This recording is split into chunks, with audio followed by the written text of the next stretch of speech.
नमस्कार, मी अशोक धायगुडे. आज थोडासा वेगळा विषय घेऊन मी येतोय.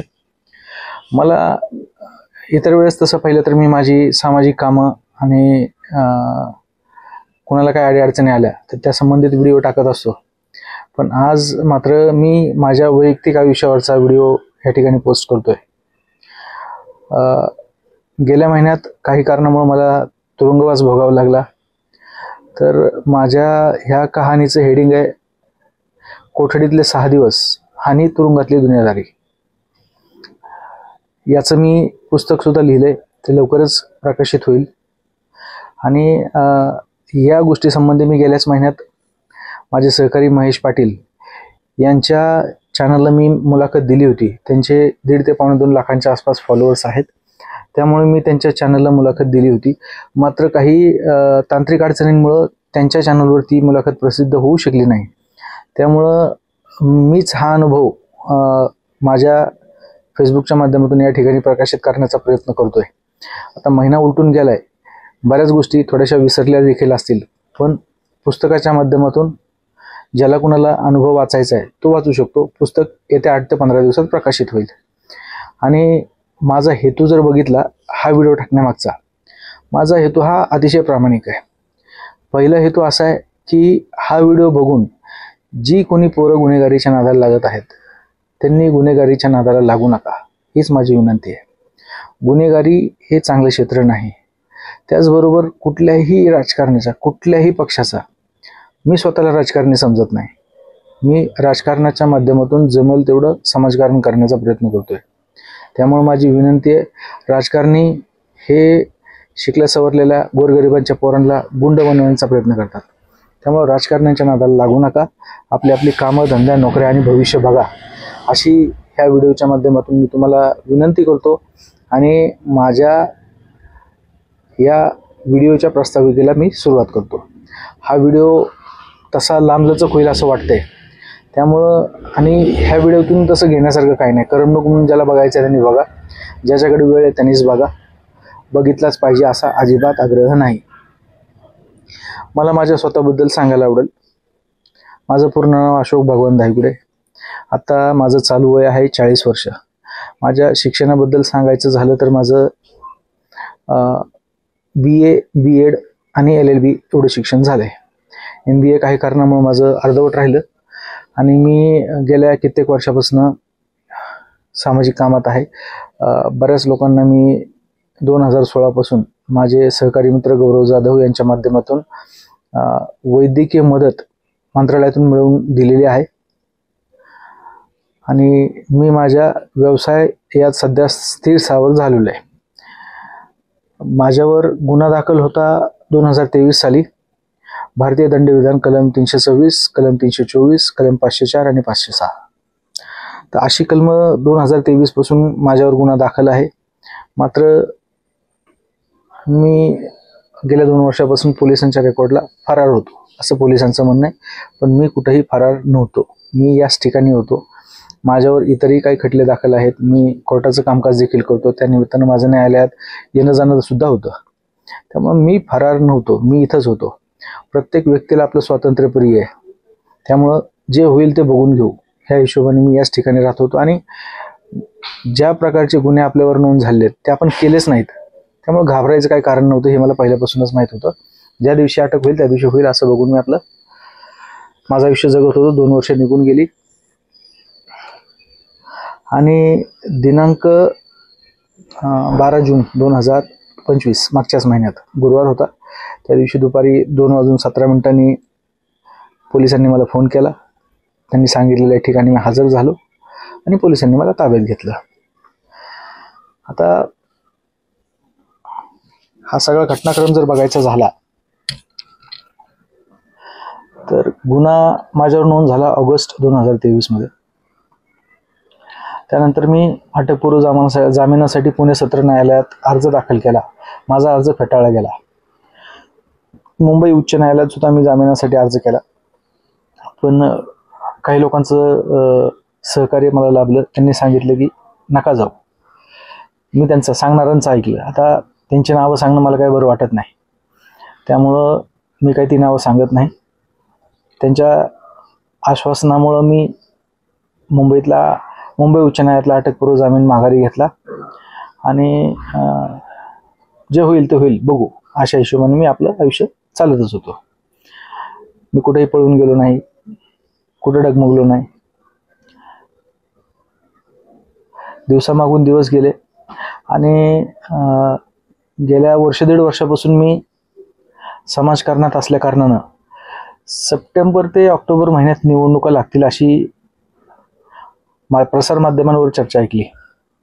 त्यामुळे एक लक्षात आले की ऐन निवडणुकीच्या वेळेस काय अडचणी नकोत. आता माझी निवडणुकीला उभं राहायची इच्छा आहे की नाही हे आज मी सांगू शकत नाही. मात्र उद्या जर पक्षानेच सांगितलं माझं 1.5 वर्षातलं काम बघून की बाबा तुम्ही जबाबदारी घ्या, तर विचार करायला हरकत नाही. म्हणून मी म्हटलं आपलं ऐनवेळेस अडचण नको म्हणून आपण ह्या खटल्यातून मोकळं होणं गरजेचं आहे. तर मी पुन्हा एकदा जून महिन्याच्या पहिल्या आठवड्यात अटकपूर्व जामीन दाखल करण्यासाठी चाचपणी सुरू केली आणि मंगळवार दिनांक 13 जून रोजी माझा अटकपूर्व जामीन दाखल देखील होणार होता. जून महिन्याच्या पहिल्याच आठवड्यात मला पोलिसांच्या माध्यमातून माहिती मिळाली की तुम्हाला हजर व्हावं लागणार आहे. मी पोलिसांपर्यंत माहिती पोहोचवली की माझा मंगळवारी अटकपूर्व जामिनासाठी अर्ज दाखल होतोय आणि मला अटकपूर्व जामीन मिळण्याची दाट शक्यता आहे.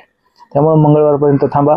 जर मंगळवारी झालं नाही तर मी स्वतःहून हजर होईन, मग बघून घेऊ, रेग्युलर जामीन करून घेऊ. त्यानंतर 7-8 दिवस निघून गेले आणि नेमकं वार गुरुवार. पोलीस हे कुणाचेच नाहीत. म्हणजे शनिवार आणि रविवारची सुट्टी बघून त्यांनी मला कात्रीत सापडवण्याचा प्रयत्न केला. दुपारी 2 वाजता मला फोन आला पोलिसांचा, अमुक अमुक ठिकाणी या. ठरलेले मी पोलिसांना शब्द दिला होता मी कुठं पळून जाणार नाही आणि पळून जाणाऱ्यातला मी नाही. जीवापेक्षा माझा शब्द मला जास्त महत्त्वाचा आहे आणि आजपर्यंत तुम्ही तंतोतंत पाळायचा प्रयत्न केला आहे. ठरलेल्या ठिकाणी मी जाऊन पोलिसांची वाट पाहत बसलो. एक 5-10 मिनिटांनी पोलीस आले. 2:17 मी पोलिसांच्या गाडीत बसलो आणि मला संत तुकाराम नगर पोलीस स्टेशनला नेण्यात आलं. मग तिथे गेल्यानंतर मला खरं तर कोणाला बदनाम करायचं नाही, पण मला वस्तुस्थिती सांगणं गरजेचं आहे. पोलीस खात्यातला एक पोलीस, त्याची भाई अशी ओळख आहे. आता जर पोलिसाला भाई म्हणायचं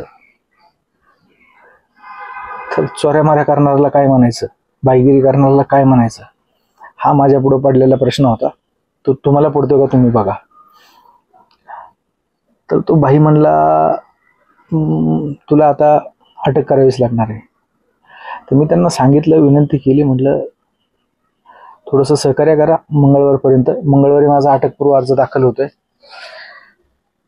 तो जर अटकपूर्व अर्ज मंगळवारी फेटाळला गेला तर मी स्वतःहून हजर होतो, मला काय अडचण नाही. तर त्यांनी म्हणले की एवढं जर तुला सहकार्य पाहिजे तुला 2 लाख रुपये द्यावे लागतील. तसं मी 5-6 दिवस आधीच 5-10 हजार रुपये देण्याची तयारी दाखवली होती, तसं ठरलं होतं. आता भ्रष्टाचाराला माझा नक्कीच विरोध आहे, पण कधी कधी आपल्याला परिस्थिती बघून निर्णय घ्यावे लागतात, नाईलाज असतो. मग खरं तर 5-10 हजारात काम होतंच, पण माझ्याबद्दल त्यांनी माहिती मिळवली होती. त्यामुळे त्यांना वाटलं की हा थोडा मोठा मासा आहे, ह्याच्याकडनं आपण जास्त पैसे घेऊ. मात्र माझी एक मनापासून इच्छा होती की कधीतरी आपल्याला येरवडा तुरुंग बघायचा आहे, आतली दुनियादारी काय असते एकदा बघून तर घेऊ. आणि एवढा गंभीर गुन्हा नव्हता की मला जास्त दिवस आत राहावं लागणार आहे, बघून घेऊ म्हटलं. साहेब मंगळवारपर्यंत थांबा, नाही झालं तुम्ही हजर होतो, बाकी सहकार्य करायचं का नाही तुमची मर्जी. मग 2 लाखाचा आकडा थोडाफार कमी झाला, त्यात 50% डिस्काउंट भेटला. पण मला डिस्काउंट घ्यायचंच नव्हता. मी म्हटलं साहेब मी काहीच देत नाही, तुम्ही मला अटक करा. त्यानंतर मग अटकेची कारवाई सुरू झाली. यशवंतराव चव्हाण दवाखान्यात जाऊन माझं मेडिकल केलं. मेडिकल केल्याच्या नंतर मला पुन्हा एकदा संत तुकाराम नगर पोलीस स्टेशनला आणलं. तिथं जे काही कागदपत्रावर सह्या अंगठे वगैरे पोलिसांनी घ्यायचे ते घेतले आणि तिथून संध्याकाळी 5:30-6 वाजता माझी रवानगी पिंपरी पोलीस स्टेशनच्या पोलीस कोठडीत केली. त्या ठिकाणी मी गेलो तर तिथं गेल्या तिथल्या पोलिसांनी माझ्या पेहरावाकडे बघून त्यांना थोडीशी साहजिकच आहे आपुलकी वाटली असावी, त्याबद्दल मी आभार व्यक्त करतो पोलिसांचं. आणि ज्या पोलीस माझ्या अटकेच्या कारवाईत होते त्यांचं सुद्धा माझ्यासोबतचं वागणं एकदम चांगलं होतं. मी त्याबद्दल त्यांचे मनापासून आभार मानतो. त्या ठिकाणी 2 कोठडीपैकी एका कोठडीत जरा सराईतच गुंड होते, सगळेच बॉक्सर होते. नंतर मला ते येरवडा कारागृहात भेटले. ते काळेवाडी, राहटणी ह्या परिसरातले स्थानिक काही गंभीर गुन्ह्यातली पोरं होती. आणि दुसऱ्या कोठडीत 4 आरोपी होते. त्या 4 आरोपींवर आर्थिक अपराधावर 3 दिल्लीचे होते आणि 1 अहमदनगरचा होता. माफ करा, त्याचं नाव आता अहिल्यानगर झाले. बऱ्याचदा शब्द अंगवडणे पडलेले असतात, त्यामुळं व्हिडिओ बघताना कोणाला हे खटकू शकतं. आता संभाजीनगरचं नाव, औरंगाबादचं नाव संभाजीनगर झालंय, पण खंडपीठाचं नाव हे औरंगाबाद खंडपीठात म्हणूनच ओळखलं जातं. ठीक आहे, आपण मूळ मुद्द्याकडे येऊ. मला त्या दिल्ली आणि नगरची पोरं ज्या कोठडीत होत्या आर्थिक अपराधामधली, त्या कोठडीत ठेवण्यात आलं. तर त्या दिल्लीतल्या 3 पोरांवर गुन्हा असा होता की त्यांनी पिंपरी चिंचवडमधल्या एका महिलेची मॅट्रिमोनियल साईटच्या माध्यमातून 3 करोड रुपयाची फसवणूक केली. तर महिला मंडळाला आणि पुरुषांना सुद्धा विनंती करतो की अशा पद्धतीच्या प्रलोभनाला बळी पडू नका, व्यवहार सांभाळून करा. नगरचा जो एक पोरगा होता त्याच्यावर 13 कोटीच्या अपराधापरीचा ऑनलाईन फ्रॉडचा गुन्हा दाखल होता. आणि त्या पोरांसोबत गप्पा गोष्टी करत करत 3-4 तास निघून गेले. त्यातला दिल्लीचा आरोपी त्या पोलिसाला सारखं विचारत होता, ओ साहेब जेवण कधी येणार? मला वाटतं अंदाजे 7:30-8 वाजता जेवण आलं. बटाट्याची भाजी, भात आणि चपाती. तर मी दुपारी जेवण केलं होतं, त्यामुळे माझी काही खायची इच्छा नव्हती. तरी सुद्धा मी त्या पोरांसोबत 1 चपाती, 1 आणि थोडीशी बटाट्याची भाजी खाल्ली आणि बाकी माझं त्यांना देऊन टाकलं जेवण.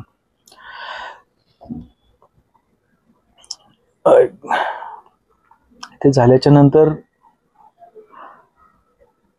गप्पा गोष्टी झाल्या, झोप लागली. कारण पोलीस कोठडीत घड्याळ नाही, त्यामुळे किती वाजले त्याचा अंदाजच येत नाही आणि पोलीस लोक सुद्धा सांगत नाहीत. अंदाजे 8 वाजता आम्ही सगळे झोपी गेलो. पण झालं असं की जोराचा पाऊस आला आणि खिडकीतून पाणी यायला लागलं. मग कसं झोपायचं आणि काय झोपायचं काय कळना. तसाच आम्ही बसून राहिलो. पण दुर्दैव असं की त्या पिंपरी पोलीस स्टेशनच्या पोलीस कोठडीत मधमाशांसारखं, मावळ्यासारखं मच्छर, स्वतःच प्रत्येक जण स्वतःच्याच थोबाडीत हाणून घेत होता, एवढे तिथे मच्छर होते. झोपत तर कोणीच नव्हतं, सगळेच वळवळ करत होते.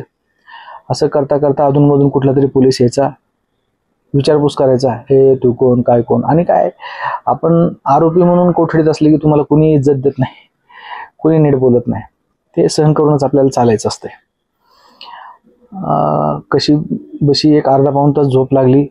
अंदाजे रात्रीचे 11-11:15 वाजले होते. तर जे बलदंड शरीर एसटीचे 2 पोलीस मला संत तुकारामनगर पोलीस स्टेशनवरनं पिंपरी पोलीस स्टेशनला घेऊन आले होते. ते पोलीस पुन्हा एकदा त्या ठिकाणी आले आणि त्यांनी आवाज दिला, अशोक धायगुडे बाहेर चला. आता म्हणले एवढ्या रात्री 11-11:30 वाजता मला कुठं घेऊन जाणार आहेत? आता काय आपला इलाज नव्हता. पुन्हा एकदा बाहेर पडलो. कोठडीत येताना आपल्या कपड्यांची तपासणी केलेली असते तिथं. बनियान, पट्टा वगैरे सगळं, बूट सगळं काढून ठेवलं होतं. मी ते सगळं परत ताब्यात घेतलं आणि तिथून पोलिसांच्या गाडीत, सरकारी गाडीत बसलो. एक महाराष्ट्र शासनाचं एक कौतुक करेन की महाराष्ट्र शासनाच्या ह्या पोलीसच्या खात्याच्या ज्या गाड्या आहेत त्या खरंच चांगल्या आहेत. गाडीत बसलो. पोलिसांना म्हणलं, साहेब कुठं जायचंय? त्यांनी काय सांगितलं नाही. 2 मिनिटासाठी मला भीती वाटली, माझं काय अक्षय शिंदेसारखं एन्काउंटर करतात का काय, हातपाय बांधून नदीत फेकतात का काय. पण सुदैवानं तसं काय झालं नाही. मग पोलिसांची गाडी हायवेला लागली. मला समजनाच कुठे घेऊन चाललेत. गाडी चालली होती पुण्याच्या दिशेने. मी 2दा-3दा विचारलं पण त्यांनी काय मला सांगितलं नाही. शेवटी गाडी वल्लभनगरच्या रस्त्यावर आल्यावर पुन्हा एकदा संत तुकारामनगर पोलीस स्टेशनच्या दिशेने वळली. तिथे गेल्यावर पोलिसांनी अजून 2 आरोपी त्या गाडीत टाकले. पाठीमागे ते आरोपी बसले आणि योगायोग असा की एक पोलीस आला आणि त्यांनी बॅग माझ्या बाजूला ठेवली. आणि मी त्याला पाहिलं. तो माझा वर्गमित्र होता सुनील धावरे. काय रे सुन्या म्हटलं, काय करतो? तो म्हटला नाही, इकडे बदली झाली माझ्या, तर इकडे चालू आहे, पोलीस खात्यातच येतो. तर त्याला असं वाटलं की हे पोलीस माझ्या ओळखीचे आहेत आणि मी ह्यांच्यासोबत असंच फिरतोय काय. त्यांनी मला विचारलं काय झालं. म्हटलं बाबा काय नाही, गुन्हा दाखल झाला आहे. आता माझा पहिलीपासूनचा वर्गमित्र आहे, त्याला थोडासा अंदाज आहे की माझा चेष्टा मस्करी करण्याचा स्वभाव आहे. त्याला वाटलं मी टिंगलटवाळे करतो, चेष्टा मस्करी करतो, त्यामुळे त्याने हसण्यावर घेतलं. आमची गाडी पुन्हा सुरू झाली, पुन्हा आमची गाडी हायवेला लागली. पण आता गाडी पिंपरी पोलीस स्टेशनकडे न जाता पुण्याच्या दिशेने चालली होती. मला अजून कळालं नाही कुठे घेऊन चाललेत. मग गाडी नाशिक फाट्यावरून डावीकडे वळाली. लक्षात आले की आपल्याला दुसऱ्या कुठल्या तरी लॉकअपला हलवायला लागल्या. मग ती गाडी भोसरी पोलीस स्टेशनपर्यंत आली आणि भोसरी पोलीस स्टेशनमध्ये उतरल्याच्या नंतर मग मला सुनील धावरने विचारलं की काय रे बाबा, खरंच का काय? हो म्हणलं, गुन्हा दाखल आहे आणि मी तुझ्याच ताब्यात आहे. त्याचं बिचाऱ्याचं, माझा वर्गमित्र होता, त्याचं तोंड सुकलं, पण नाईलाज होता त्याचा पण आणि माझा पण. मग भोसरीच्या पोलीस कोठडीत आल्यानंतर तिथं पुन्हा एकदा कोठडी टाकायच्या आधी पोलीस लोक तपास करतात. आपल्याला सगळे कपडे काढून ते तपासतात की तुमच्या पॅटला नाडी आहे का, कुठं काय हत्यार लपवलंय का, ब्लेड लपवलंय का, ह्यासाठी त्यांना नाजूक तपासणी करायला लागते. त्यांनी केली आणि पुन्हा एकदा भोसरीच्या लॉकअपमध्ये आम्हाला बंद केलं. त्या ठिकाणी आधीच 5 आरोपी होते आणि त्यात आम्ही वरून आलेले 3 जण. त्यातले 2 आरोपी हे बापलेक होते, आर्थिक अपराधावर. एक व्यक्ती मोशीचा होता, त्याच्यावर 3 कोटी रुपयाच्या शेअर मार्केटचा फ्रॉडचा गुन्हा दाखल होता. अजून एक आरोपी, त्याच्यावर सुद्धा अपराधाचा गुन्हा. एक सांगवी पोलीस स्टेशनचा आरोपी होता, त्याच्यावर पॉक्सो अर्थातच बाल लैंगिक अत्याचाराचा गुन्हा दाखल होता. खडकीचा एक आरोपी होता, 2 वेळा तो मकोका आणि बोलीभाषेत मोक्का ह्या गुन्ह्यात येरवड्याला आज जाऊन आला होता. ही त्याची 3री वेळ होती. आणि माझ्यासोबत आलेले 2 आरोपी म्हणजे त्याच काळादरम्यान HA कंपनीत एक 307चं प्रकरण घडलं होतं. 307 अर्थातच बोलीभाषेत हाफ मर्डर. ते 2 आरोपी माझ्यासोबत होते.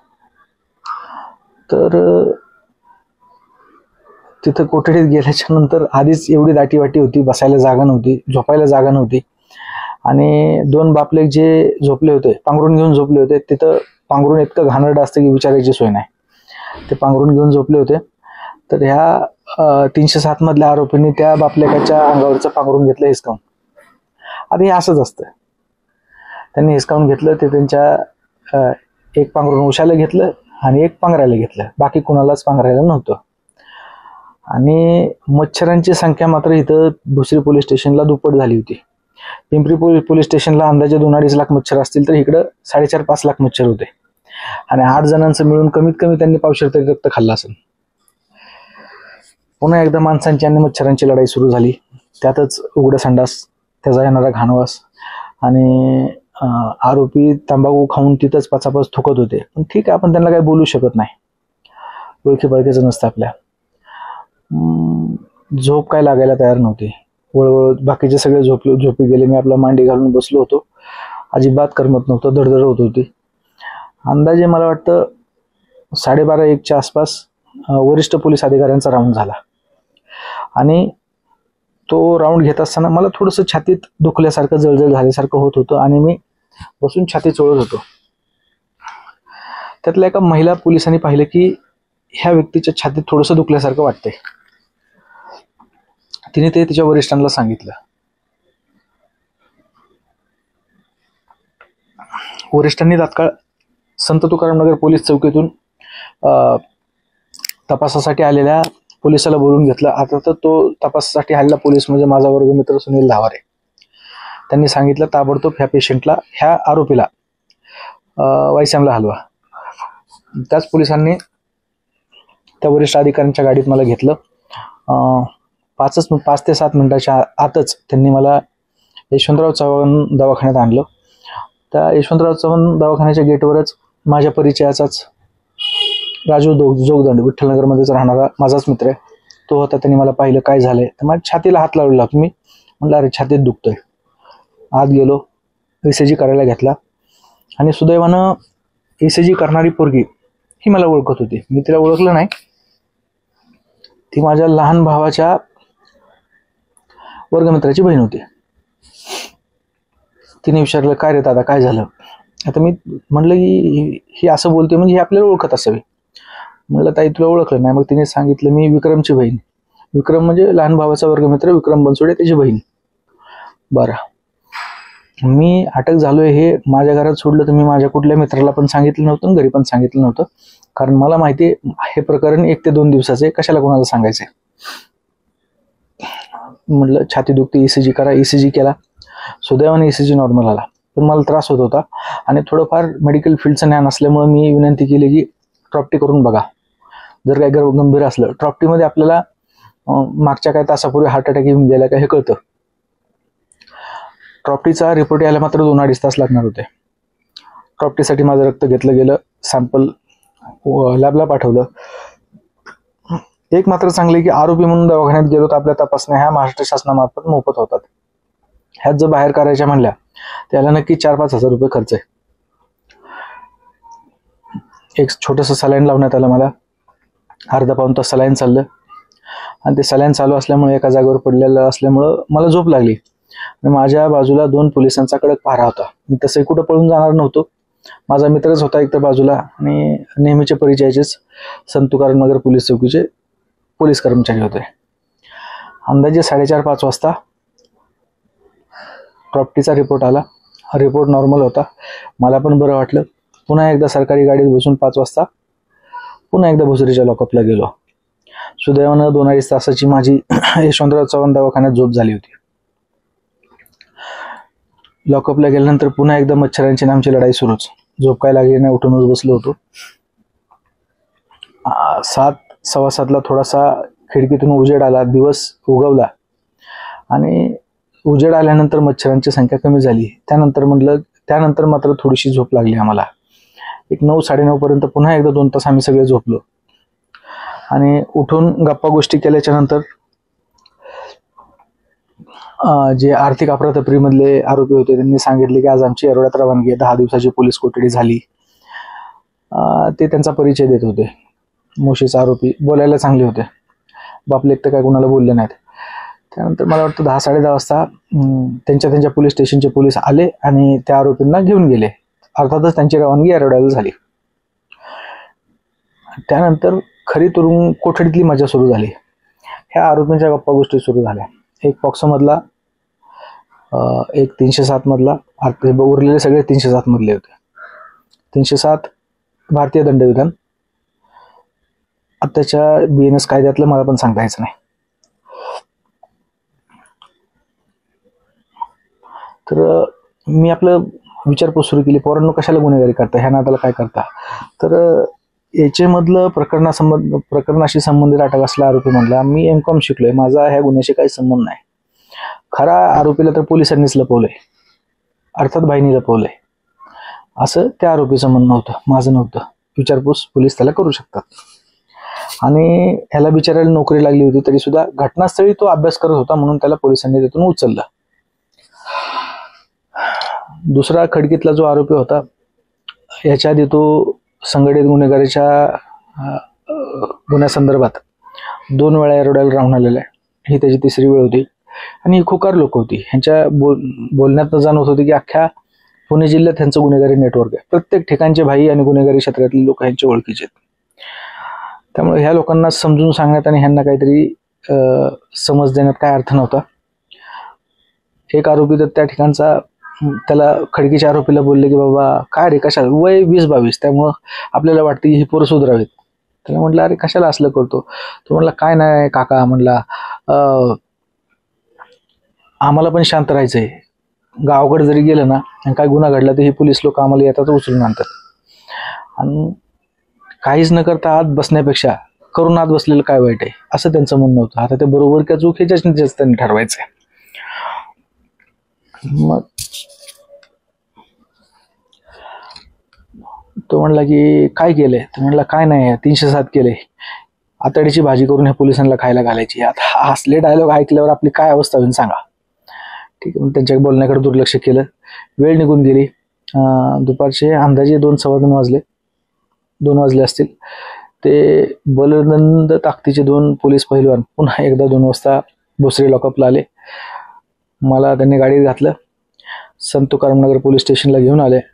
त्या ठिकाणी कोर्टात हजर करण्यासाठी जी काही प्रक्रिया ती केली. पुन्हा एकदा मला मेडिकल केलं. माझं मेडिकल केल्यावर मला माननीय पिंपरी कोर्टात घेऊन आले. माझ्या सहकाऱ्यांनी रवी, अभय, प्रज्वल दुबे, राहुल मोरे, प्रवीण गायकवाड साहेब ह्या सगळ्यांनी माझ्या जामिनाची तयारी करून ठेवली होती. माझे वडील देखील गावाकडून आले होते आणि त्याच दिवशी जामीन होईल अशी परिस्थिती होती. 2:45 वाजता मला कोर्टात आणलं. कोर्टात आल्याच्या नंतर मी बघतोय तर माझा वकीलच तिथं नव्हता, राहुल मोरे. मला वाटलं कदाचित तो 3 वाजता येईल आणि तिथं 2 नवशिक्या वकील पुरे होत्या. त्या म्हणल्या तुमचा वकील आहे का? म्हणलं येतोय माझा वकील, 10-15 मिनिटात ये. म्हणलं तो नाही आला तर काय? म्हणलं नाही आला तर काय तुम्ही सांगा. ते म्हणलं तुम्ही आमच्या वकीलपत्रावर तोपर्यंत सह्या करा, आले तर ते केस चालवतील. ठीक आहे. त्यांच्या वकीलपत्रावर मी सह्या केल्या. 3 वाजता राहुल मला बाहेर भेटला, कोर्टाच्या बाहेरच. त्याला सगळं सांगितलं. मी बाहेरच बसलो होतो आणि माझी केसात जामिनावर माझी सुनावणी सुरू होती.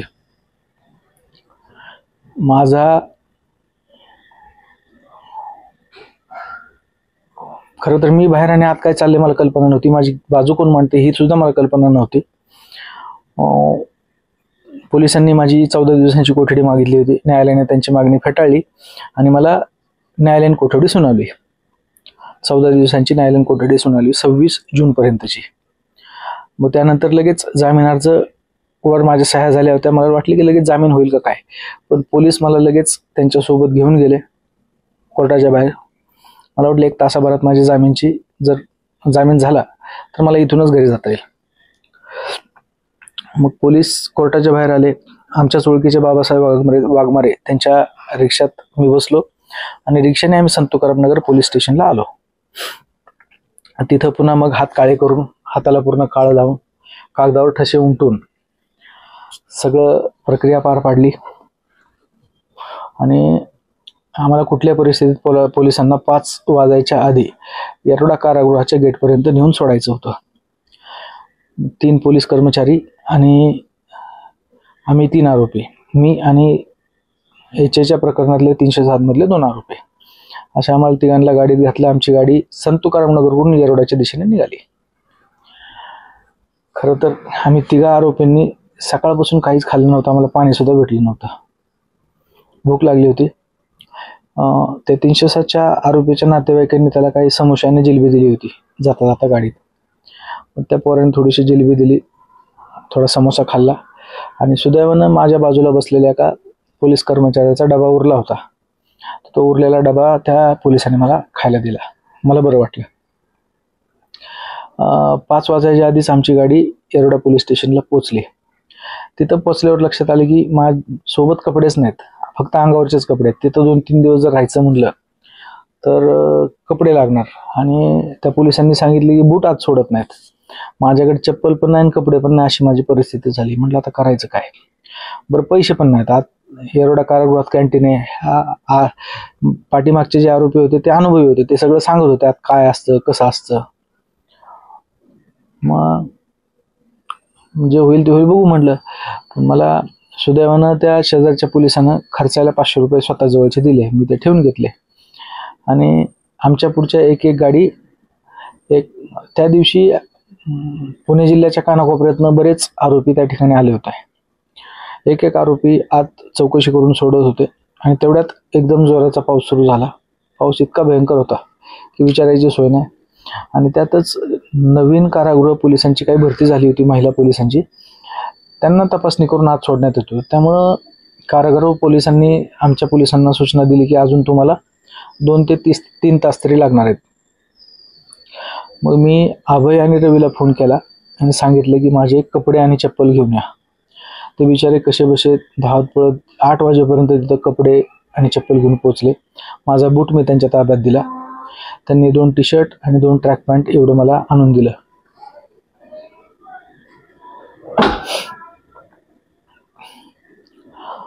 मग त्यानंतर अंदाजे मला वाटतं 9-9:15 वाजता पुन्हा एकदा कायद्यांना येरवडा कारागृहात घेणं सुरू झालं. आणि पोलीस सुद्धा आमच्या सोबतच होते. महत्त्वाची गोष्ट अशी की जोपर्यंत आणलेल्या पैकी सगळे आरोपी लाल गेटच्या दुसऱ्या गेटमधून आत कोठडीकडे जात नाहीत, न्यायालयीन कोठडीकडे, तोपर्यंत त्या पोलिसांना कुठेही जाता येत नाही. समोर लाल गेट दिसत होता. पूर्वी तो पिवळा गेट होता. जुन्या जर चित्रात पाहिलं तुम्ही तर त्या गेटला पिवळा गेट म्हणायचे. आता तो लाल गेट झालाय. लाल गेट हे आरोपी सांगत होते, लाल गेट म्हणजे धोक्याची घंटा आणि इथून सहजासहजी माणूस परत येत नाही. लाल गेटमधून आत गेल्याच्या नंतर माझ्या पुढं रांग लागलेली दिसत होती.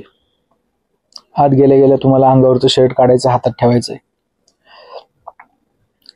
आणि तिथल्या कारागृह पोलिसांना एक पद्धत आहे, तिथं पोलीस नाही म्हणत, साहेब नाही म्हणत, त्याला आपण बाबा म्हणतो. ती तिथली रीतच आहे. हळूहळू हळूहळू आपल्याला कळत जातं काय ते. आणि मुळात तिथं आत गेला तर तुमचं नाव काय, किती मोठा म्हणजे राजा असो, रंक असो, कोणी असो, त्याचं नाव काय, ए बस खाली, ए उठ, ए इकडे, म्हणजे तुमचं नाव काय तर ए. तिथं तुम्हाला कोणीही नीट बोलत नाही. मग डाव्या बाजूला पहिल्या टेबलवर पूर्ण तुमचं नाव, पत्ता, वय आणि दाखल गुन्हा आणि पोलीस स्टेशन याची माहिती घेतली जाते. त्यानंतर सोबत काही पैसे आणले असतील तर ते तुमचे पैसे ताब्यात घेतले जातात. मला पोलिसांनी दिलेले 500 रुपये आणि रवीने दिलेले 1000 रुपये असे 1500 रुपये माझ्याकडे होते. ते 1500 रुपये मी ते जमा केले. ते पैसे आपल्याला कॅन्टीनमध्ये खर्चायला आत वापरता येतात. ते झाल्यानंतर पाऊस पडत होता, पाणी खालून वाहत होतं. अशा परिस्थितीत सुद्धा तिथं खाली बसायला सांगितलं. आता मला मणक्याचा त्रास असल्यामुळं माझ्यासाठी उभं राहणं पण कठीण आणि जास्त वेळ बसणं पण कठीण होतं, पण नाईलाज होता. माझ्या पुढे बसलेल्या 5-6 जणांचं काय चाललंय बघा तपासणी हे मी बघत होतो. प्रत्येक जणाला पूर्ण अंगावरचे सगळे कपडे काढून तपासले जात होतं. म्हणजे माझ्या पुढच्यांना मी बघत होतो, मला पण त्यातून जायचं हे मला कळालं होतं. ठीक आहे, ती अटकेची पद्धतच आहे तुरुंगाची, तर त्यात ती कुणाला चुकणार नाही. माझ्या मनात आली की ज्या पद्धतीच्या अटकेच्या कारवाईतून आपण जातोय हे मोठमोठ्या लोकांच्या बाबतीत पण झालं असणार का? कारण येरवडा कारागृहात गांधी राहिलेत, नेहरू राहिलेत, टिळक राहिलेत, अरुण गवळी, बाळासाहेब ठाकरे, संजय दत्त अशी नामांकित लोक सुद्धा ह्या कोठडीत राहिलेली आहेत. त्यामुळे ह्या लोकांना सुद्धा उघडं नागडं केलं असेल का असं मनात आलं. आता केलं असेल का नसेल आपल्याला माहित नाही, पण ही जर रीत असली तर कदाचित संजय राऊत साहेबांनी सांगितलं की ते सगळ्यांना तसं व्हावंच लागतं. पूर्ण कपड्यांच्या ठिकाणी आलं. पूर्ण तपासणी केल्यानंतर मी जी पिशवी आणली होती ती पिशवी त्या बाबांनी काढून ठेवली आणि माझा टॉवेल ठेवला बाजूला. टॉवेलमध्ये जे काही योग्य आहे तेच त्या ठिकाणी टाकलं जातं. माझ्या एका ट्रॅक पॅन्टला आतून अस्तर होतं आणि नाडी होती, त्यामुळे ती पॅन्ट त्यांनी फेकून दिली. एका टी शर्टवर माझ्या क्रिकेट संघाचं नाव होतं. छापील टी शर्ट आत घेऊन जाता येत नाही, ते म्हणून तेही काढून टाकलं. सुदैवानं एक कपड्यांची अंगावरची जोड आणि एक कपड्यांची जोड मला आत नेता आली. त्या आल्यानंतर पुन्हा एकदा उजव्या हाताच्या टेबलवर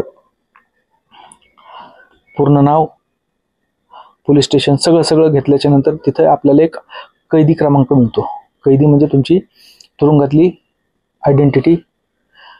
माझा कैदी क्रमांक मला त्या ठिकाणी मिळाला 11,739. म्हणजे 2025 साली तुरुंगात येणारा मी 11,739वा कैदी होतो. त्या तुरुंगाची एकूण क्षमता आहे 2,500 आणि त्या दिवशी त्या तुरुंगात दाखल कैदी होते 6,800 पेक्षा जास्त. तर ही मानवी हक्कांना डावलणारी गोष्ट आहे. त्याबाबत शासन, प्रशासन आणि न्यायालयाने विचार करणं गरजेचं आहे. कारण आरोपी किंवा गुन्हेगार हा किती मोठा असला तरी तो मरेपर्यंत माणूसच आहे. त्याला तुम्हाला गुराढोरांसारखं वागवता येणार नाही. आणि इतक्या हालाकीच्या परिस्थितीत जर तुम्हाला माणसांना ठेवायचं असेल, कारण सगळीच लोक ही काही गुन्हेगार नाहीत. कधी कधी काही खोट्या गुन्ह्यात अडकवलेल्या लोकांच्या नशिबाला सुद्धा असलं जगणं येत आहे. त्यामुळं इतक्या वाईट परिस्थितीत लोकांना वागू नये. पण ठीक आहे, ती शिक्षाचंही शेवटी नशिबाला आलं तर आपल्याला भोगणंच आहे. आणि शेवटी लाल गेटचा दुसरा दरवाजा उघडला आणि खऱ्या अर्थानं तुरुंगात माणसा प्रवेश झाला. संत तुकाराम नगर पोलीस स्टेशनचे 3ही आरोपी लाल गेटच्या दुसऱ्या गेटच्या बाजूने बाहेर पडल्यानंतरच संत तुकाराम नगर पोलीस स्टेशनच्या पोलिसांना जाता आलं. जवळजवळ 11:15 तिथंच वाजले होते. त्या पोलिसांना घरी जायला अजून सुद्धा 1 तासभर लागणार होता. म्हणजे सकाळी 9:30-10 वाजता कर्तव्यावर आलेले पोलीस रात्री 1 वाजता घरी जातात. आपण पोलिसांना कितीही शिव्या देत असलो तरी त्यांच्या मागची जडजोम आपल्याला दिसत नाही. काही पोलिसांचं वर्तन तसं आहेच म्हणा, पण त्यामागं कष्टसुद्धा आहे. आणि जेलमध्ये गेल्यानंतर एक गोष्ट जाणवली की बॉर्डर सिक्युरिटी फोर्स अर्थातच आपलं सैन्य दल यांच्यामुळं आपण परकीय आक्रमणापासून सुरक्षित आहोत आणि पोलिसांमुळं आपण देशांतर्गत समाजात असलेल्या ज्या गुन्हेगारी प्रवृत्ती आहेत त्याच्यापासून सुरक्षित आहोत. त्यामुळं पोलिसांना आपण कितीही शिव्या देत असलो तरी त्यांची भूमिका आणि त्यांचं महत्त्व तुम्हाला नाकारता येणार नाही. आत गेल्याच्या नंतर डाव्या हाताला एक जाळी आहे. खरं तर तुरुंगात गेल्यानंतर मला वाटतं की तुरुंगातली एक शब्दावली आहे. तुरुंगात आपण पोलिसाला बाबा म्हणलं जातं, जी कोठडी त्याला बराक म्हणलं जातं. तात्पुरती एक बैठकीची जागा आहे त्याला जाळी म्हणलं जातं. त्यानंतर कायद्याला बंदी म्हणतात तिथं. अशा बऱ्याच गोष्टी आहेत. जे आपण टॉवेलमध्ये मी कपडे बांधले होते त्याला पोटली म्हटलं जातं. अशा बऱ्याच आणि भांडणं जर झाली त्याला पाछाडी म्हणतात. पाछाडीला शिक्षा आहे. एक 2 किंवा त्यापेक्षा जास्त लोकांची बाचाबाची काय झाली तर ती पाछाडी, आणि पाछाडी केली की 10 पट्टे अशी त्या ठिकाणी शिक्षा ठरलेली आहे. मग जाळीतून त्या ठिकाणी आम्हाला बरीच सहकारी भेटले. इंदापूरचे 2 सख्खे भाऊ होते, त्यांच्या विरोधात जमिनीच्या वादातून एक खोटा विनयभंगाचा गुन्हा दाखल केला होता. फार दुर्दैवी गोष्ट होती.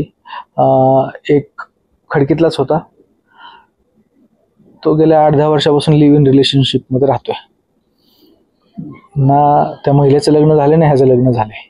दोघेही लिव्ह इनमध्ये आहेत, पण काही त्यांची बाचाबाची झाली आणि त्या महिलेने त्याच्याविरुद्ध जो काही गुन्हा दाखल करायचा तो केला. बिचाराला आत यावं लागला. काही जण किरकोळ मारामारीच्या ह्याच्यात आत होते, काही जण 307 मध्ये. असं आमची जवळजवळ 16-17 जणांची फलटण रात्री 12-12:30 वाजता. बाबा आला आणि बाबा आम्हाला आमच्या कोठडीकडे घेऊन चालला. आम्हाला ज्या बराकीकडे घेऊन गेले त्या बराकीचं नाव होतं TNB. आता TNBचा अर्थ मला सांगता यायचा नाही, पण बहुतेक काही आरोपी सांगतोय TNB म्हणजे टिळक नेहरू बराक. म्हणजे त्या बराकीत टिळक आणि नेहरू यांना ठेवलं गेलं होतं, त्यामुळे ते नाव तसं ठेवलं असावं. तिकडं आम्हाला घेऊन गेले. रात्रीचे 12:30 वाजले होते आणि त्या बराकीतल्या जुन्या कैद्यांनी आरडाओरडा करून टिंगलटवाळे करून आमचं स्वागत केलं. आणि बराकीला जाईपर्यंत तुम्हाला उघडं जावं लागतं. खाली पॅन्ट आहे पण शर्ट हातात घेऊन जावं लागतं. आणि काही चुका केल्या कुणी तर त्यांना पट्टे पडले असतात, त्यामुळे चालता येत नाही त्या लोकांना. म्हणजे इथल्या पोलीस कोठडीतला मार आणि न्यायालयीन कोठडीतला मार ह्यात जमीन आसमानाचा फरक आहे. न्यायालयीन कोठडीतला मार असा आहे की माणूस परत गुन्हा करणारच नाही, इतका जबर मार असतो. त्यानंतर आज TNB बराक नंबर 1 मध्ये एक मोठी बराक आहे. त्या ठिकाणी गेल्यावर तिथं जुने जे शिक्षाबंदी आहेत त्या शिक्षाबंदांनी एका वरिष्ठ शिक्षाबंदांनी आमची सगळी नावं तिथल्या वहीत नोंदवून घेतली. तीच प्रक्रिया, पूर्ण नाव, दाखल गुन्हा, पोलीस स्टेशन, वय हे सगळं नोंदवून घेतलं.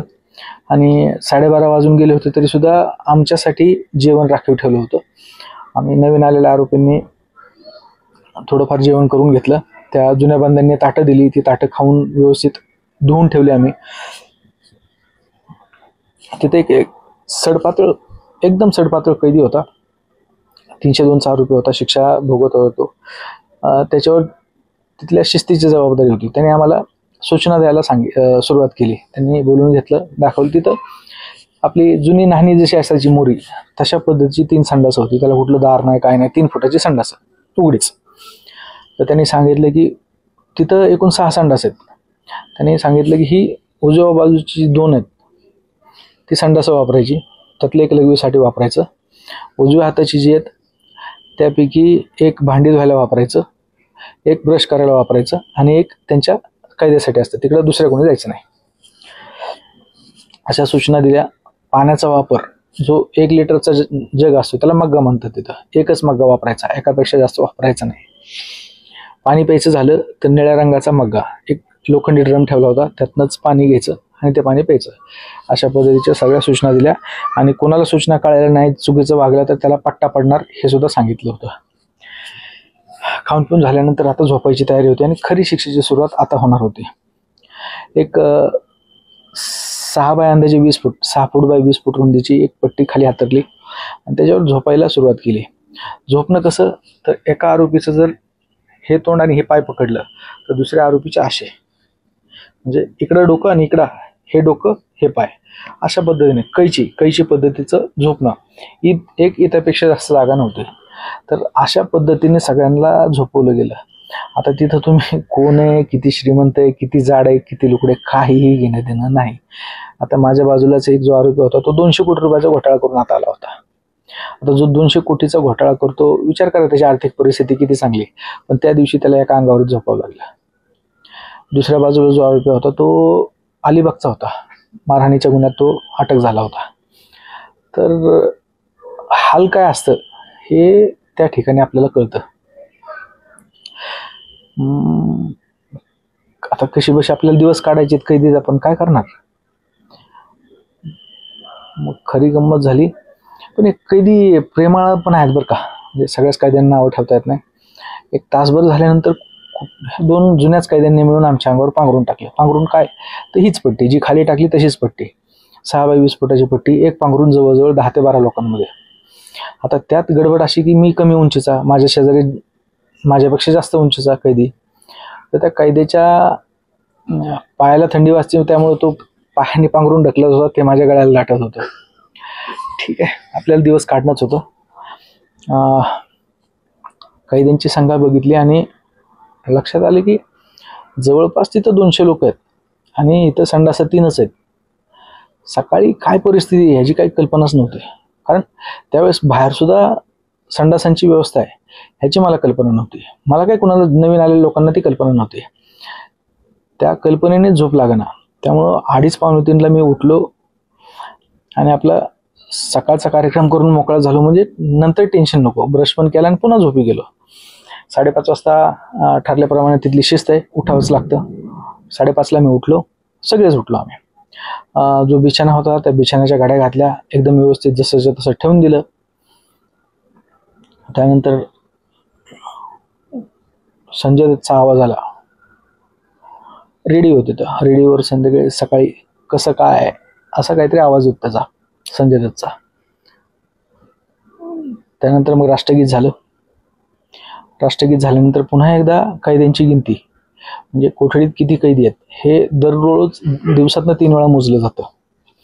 गिनती झाली आणि तिथं जे नवीन कैदी आहेत त्यांना आफ्टर म्हणलं जातं. आता हा पण एक नवीन शब्द, आफ्टर म्हणजे नवीन कैदी. तर आम्ही आफ्टर गँग होतो. तर मग आम्हाला वेगळं बसवलं गेलं. त्या आमच्या ज्या टॉयलमध्ये बांधलेल्या पोटल्या होत्या त्या जुन्या शिक्षाबंदांनी एका मोठ्या बॅगेत टाकल्या. आमच्या चपलासुद्धा एका बॅगेत टाकल्या, मोठ्या झोळीत, आणि ते व्यवस्थित ठेवता म्हणून एका बाजूला ठेवून दिलं. आता आम्हाला पुढच्या प्रक्रियेतून जायचं होतं. जे जुने होते त्यांना सगळं माहीत होतं आणि ते आम्हाला सांगत होते आता पुढं काय काय काय काय होणार आहे. मग सकाळचे 6-6:30 वाजले. बराकीटचा गेट उघडण्यात आला. आमच्यापेक्षा जे जुने शिक्षाबंदी ते बाहेर चालायला गेले. आम्हाला सूचना दिल्या गेल्या. एक 2 चांदण्यांवाला तिथं बाबा पोलीस अधिकारी आला आणि ती रंगीत तालीम होती. एक 9:30-10 वाजता जेलर येतो आणि जेलर पुन्हा एकदा सगळी उजळणी करतो कैद्यांची. तर त्या उजळणीची रंगीत तालीम हा पोलीस अधिकारी करत असतो. जो जुना शिक्षाबंदी आहे त्यांनी आधीच सांगितलं होतं की कुणी हालचाल करायची नाही, जोडीने बसायचं, बडबड करायची नाही, टॉयलेट बाथरूमला जायचं नाही साहेब आल्याच्या नंतर, असं त्यांनी सांगितलं होतं. तर बाबा याची सगळी वाट बघत होते, जोडीने बसले होते आणि मला थोडंसं लगवीला लागल्यासारखं झालं. त्यामुळे मी लगवीला जायचा प्रयत्न केला. तिकडं मी गेलो, मी पाठ फिरवली का नाही तोपर्यंत इकडं त्या 2 चांदण्यावाल्या बाबाचं आगमन झालं आणि त्या जुन्या शिक्षाबंदी कायद्याने मला पाहिलं. तो म्हणला, ए तुला कळतं का नाही रे, हा साहेब आलं तू चालला तिकडं मुतायला. म्हणलं अरे मी बघितलंच नाही मित्रा, मला माहितच नाही, मी आपला बसतो जागेवर, देऊ का म्हणलं तुला पट्टे. अरे म्हटलं मला माहितच नाही, मी का जाणून बुजून केलोय का, चुकलं म्हणलं माझं. मी आपला माझ्या जागेवर जाऊन शांत बसलो. सुदैवानं त्या पोलिसांनी काय त्रास नाही दिला आणि पोलीस बाबा एक जणाला प्रत्येकाला पुढे बोलून विचारपूस करत होता. पूर्ण नाव, पत्ता, केलेला गुन्हा आणि वस्तुस्थिती काय ह्याची विचारपूस करत होता. हे चालू असताना पाठीमागे कुठेतरी कुजबूज सुरू होती आणि ती त्या पोलिसाच्या नजरेत आली. त्या पोलिसांनी त्या दोघांना पुढे घेतलं. पट्ट्याचे 10 आवाज असे आले, कल्पना करू शकत नाही. म्हणजे हिथं पडलेला ठोका दुसऱ्या तिसऱ्या बराकीत ऐकायला जात होता आणि ते 10 ठोके बघून दुसरा कुठला कैदी अशी काय परत चूक करणार असं मला वाटत नव्हतं. पण ते 10 ठोके हाणून झाल्यानंतर त्या पोलिसाला वाटले की अजून कोणतरी बडबड करत होता. आता आयुष्यातलं हा असा पहिलाच प्रसंग आहे, त्यामुळं मी थोडं घरच्या विचारत होतो, कोण काय बोलतं ह्याच्याकडे लक्ष नव्हतं. मी खाली बघून डोक्याला हात लावून विचार करतो. त्या पोलिसाला वाटलं की मीच बडबड करतोय काय. त्या पोलिसांनी आवाज दिला, ए तू तू. आता माझं लक्षच नसल्यामुळे मी काय पाहिलं नाही. शेजारच्या कैद्याने मला हात लावला आणि साहेब बोलतो म्हणून सांगितलं. मी त्याच्याकडे पाहिलं तर पोलिसाला लगेच लक्षात आलं की ह्याचं काही लक्षच नाही, हा नव्हता. आणि मला पण बरं वाटलं की ठीक, आपण काय सांगणार, आपण तिथं कोण आहे आणि काय. मला वाटलं चुकून जरी त्याला वाटलं की बाबा मी आहे तर 10 पट्टी तिथं होतेच. पण पोलीस म्हटले की ना, पोलिसांची पारख चांगली असते. त्यांना गुन्हा आरोपीने केलाय का नाही हे सांगायची गरज पडत नाही. त्यांची नजर ते ओळखत असते. पारख हा एक पोलिसांचा चांगला गुन्हा आहे. अशा पद्धतीनं रंगीत तालीम पार पडली. रंगीत तालीम झाल्याच्या नंतर आम्हाला त्या जुन्या कैद्यांनी सांगितलं की तुम्हाला सगळ्यांना त्या पलीकडनं जुन्या आपल्याच कैद्यांपैकी काही नावे असतात. सकाळ सकाळ आलेल्या कैद्यांना सगळे केस वाचावे लागतात. मग रांगेत सगळे नवे कैदी गेले. आता गाववाले काही भाई म्हणलं तर बघतो ना आपण, इतकी मोठी दाढी, नको नको त्या स्टाईल, इथं कोरलंय तिथं कोरलंय, बुचक्यासारखी केस. काय नाही, तिथं सगळ्यांची लायकी सारखीच. आले की तुम्हाला बुचकी केस करणार, तुमची केस कापणार, दाढी करणार. आणि तसंच मग ते केस वगैरे अंगावर असते आपल्या. मग आपल्या सोबतचे कैदी आपल्याला सहकार्य करतात. हौदातलं गार पाणी घ्यायचं, डोकं धुवायचं, पाठ धुवायची एकामेकाची. असं केलं. नाश्ता आला. नाश्ता त्या दिवशी होता उपीट. आता एवढी मोठी फळी होती. आमच्या हातात कागद दिले, कारण आम्ही नवीन कैदी असल्यामुळे आम्हाला काय ताट वाट्या काय भेटलं नव्हतं. कागद, एवढी मोठी पळी, त्या पळीतल्या अर्धीच पळी आम्हाला एवढंच खायला दिलं. म्हणलं ही काय पद्धत आहे. ठीक आहे, 2 घासात दिलेला नाश्ता संपून गेला. त्यानंतर पुन्हा एकदा आम्हाला बराकीत बोलवलं. बराकीत एक जुने कैदी होते, चाचा. त्यांच्या बलात्काराच्या गुन्ह्यात त्यांनी 10 वर्षाची शिक्षा भोगली होती. आणि शिक्षा भोगल्यानंतर माणसाला पश्चाताप होतो. तर त्या माणसावर प्रबोधन करायचं काम सोडलं होतं आणि काय जबाबदाऱ्या होत्या. अतिशय सौम्य आणि मवाळ भाषात ते चाचा सगळ्यांना समजून सांगत होते की आता जेलर साहेब येणार आहेत. जेलर साहेब आले की सगळ्यांनी ताट उभं राहायचं आणि साहेबांना कडक आवाजात जय भीम म्हणायचं. आपलं माफ करा, जय हिंद म्हणायचं. जय हिंद म्हणल्यानंतर मग परत खाली बसायचं आणि सांगितलं की जेलरच्या पुढे बोलताना तुमचा आवाज कमी नाही पाहिजे. व्यवस्थित आवाज, व्यवस्थित ताट थांबणं, कसं बोलायचं, कसं थांबायचं, हे सगळं त्यांनी आम्हाला दाखवून दिलं होतं. जेलरला यायला अजून अर्धा पाऊण तास होता. तोपर्यंत मग डॉक्टरांची एक टीम आली. त्या डॉक्टरांनी आमची प्रत्येकाची, नवीन कैदीची त्या ठिकाणी रक्त तपासणी केली जाते. HIV आणि सेक्शुअली ट्रान्समिटेड डिसीज ह्या 2 गोष्टींची तपासणी त्या ठिकाणी केली जाते. आणि ते डॉक्टरसुद्धा आपल्यासारखे शिक्षाबंदी असतात. आता आमची ज्या डॉक्टरांनी तपासणी केली ते ललित पाटील प्रकरणातले आरोपी आणि पोर्शे कार अपघात प्रकरण, त्यात रक्त बदलण्यात जे पोलीस सहभागी होते ते त्या ठिकाणी होते. मग त्यांनीच आमच्या रक्ताच्या तपासण्या केल्या. आम्हाला सगळी कल्पना दिली गेली आणि सगळ्या कैद्यांची मेडिकल हिस्ट्री घेण्यात येते. तिथं कोणाच्या काय गोळ्या चालू आहेत का, कोणाला गंभीर आजार आहे का, कोणाला हृदयाचा कशाचा आजार आहे का. मला असलेले आजार सगळे सांगितले. मला मणक्याचे आजार आहेत तर मी सांगितलं. तर त्या पोलीस अधिकाऱ्याला माझ्याकडे बघून, कारागृहातल्या डॉक्टरला माझ्याकडे बघून विश्वास बसला नाही. त्यांना वाटलं की मी काहीतरी सवलत मिळवण्यासाठी खोटं बोलतोय का काय. मी म्हटलं तुम्ही माझ्या तपासण्या करू शकता, तुम्हाला वाटतंय तिथं. आणि ते म्हणले रिपोर्ट आहेत का. म्हटलं आहेत पण आता घरी आहेत. तर त्यांनी मला रिपोर्ट मागवायला सांगितले. मी म्हटलं कशाला 2 दिवसासाठी रिपोर्ट मागवायचे आहेत, सहन करू. त्यामुळे म्हणले ठीक आहे, मला काही डिक्लेरेशन द्यायचं नाही, पण मी सांगायचं काम तुम्हाला केलंय. पण तरी त्यांनी त्यांच्या कागदावर कच्ची नोंद ठेवली होती. म्हणजे हॉस्पिटलला कुठल्या कैद्यांना पाठवायचं आहे तपासण्यासाठी आणि दारू पिणारे लोक कोण आहेत, ज्यांचे हात थरथर कापतात, ह्या सगळ्या गोष्टींची तपासणी त्या डॉक्टरांकडनं केली जाते. आणि नवीन कैद्यांना शर्ट काढूनच बसावं लागतं. जोपर्यंत जेलर तुमची सगळी पाहणी करत नाही तोपर्यंत. मग थोड्या वेळात एक इलेक्ट्रिक कार, त्यात एक 5-6 पोलिसांचा फौजफाटा, जेलर, एक वरिष्ठ महिला पोलीस अधिकारी, असा मोठा फौजफाटा आला आणि सगळे आम्ही उभे राहिलो. जय हिंद केलं. त्या पोलीस अधिकाऱ्याने सुद्धा आमचा जय हिंद स्वीकारला आणि एकाएकाची विचारपूस सुरू झाली. त्या पोलिसांच्या फौजफाट्यात एक, आता मला नाव माहिती आहे पण मी घेणं बरं दिसत नाही, एक 6 फुटाचा एक पोलीस आहे, मध्यम बांध्याचा. त्याचा तळहात ह्याच्यापेक्षा दुप्पट असणार आणि जाडजूड. जे गंभीर गुन्ह्यातले आरोपी आहेत, चोऱ्या, दरोडा, 307, 302 आणि ज्याची दुसरी जेल एंट्री आहे, त्याला मात्र त्या ठिकाणी मजबूत पाठीत प्रसाद मिळत होता. आणि तिथं भले भले मोठे मोठे भाई, इथं समाजात येऊन भाईगिरी जे करतात, त्यांना आडवं तिडवं होताना मी पाहिले. असा पाठीत प्रसाद मिळतो, ह्यांच्या तोंडातून आवाज निघत नाही. आणि वळवळ झालं, पाठीत हाताचा प्रसाद आणि पाठीखाली काठीचा प्रसाद, असा त्या ठिकाणी रट्टा असतो. आणि विचारपूस करून झाल्यानंतर जेलर साहेब विचारतात, तुम्हाला पोलिसांनी मारलं का? तर त्याचं उत्तर द्यायचं असतं, नाही मारलं. ती तिथली पद्धत आहे. तर असं सगळ्यांची एक एक एक एक विचारपूस सुरू होती. काही काळेवाडी, राहटणी या ठिकाणचे पहिलवान पोरं होती, बाउन्सर, गावाली होती त्यातली बरेच. कोणाला सुटका नाही, बेदम हाणली त्यांना पण. तर अशा पद्धतीने सगळं चाललं होतं. माझा नंबर आला, मी काय ते सत्यप्रकार सांगितला, पोलिसांनी ऐकून घेतलं. त्यांना सांगितलं की मी, माझं शिक्षण काय आहे, मी व्यवसाय काय करतो. त्यामुळं त्यांनी सहकार्य केलं, काहीच बोलले नाहीत बिचारे. खरं तर त्यांना कळतं की ज्यांनी खरंच काही केलं नाही त्यांना काही बोलत नाहीत पोलीस. 2 इंदापूरचे जे माझ्यासोबतचे आरोपी होते खोट्या गुन्ह्यातले, त्यांच्या बाबतीत असं झालं की त्यांना 12 तारखेला कोर्टाची ऑर्डर होती की 12 तारखेला ह्यांना न्यायालयीन कोठडी सुनावली आहे.